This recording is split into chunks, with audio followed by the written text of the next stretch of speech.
Ito, plum pala to. Ang laki. Available ko siya sa No Frills Group Mall. So, gagawin ko tong flower bago ko kainin. Ganito magawa ng ano ha. Yung rose flower. Ito. Those flowers. Kakainin ko to ha. Hindi ko masayang. He's gonna eat them. Kauna na, kauna. So sour. No, it's not sour.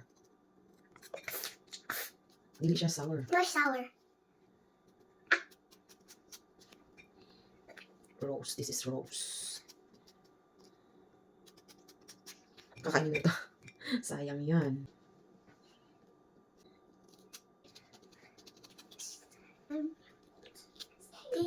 So, tingnan nyo. Rose. Di ba? It looks like a flower. Nice. Ito na po. Tapos na. Kakainin ko na. Sayang. Kakainin ko to. Kain, it's gonna make a carving. Natamis. It's cool. So, kakainin ko na siya. It's umbrella.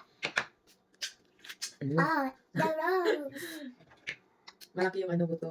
This is like, can keep it. Ganito, ganito. Hindi ko ng ano plan. Yan. Masarap to kasi flower.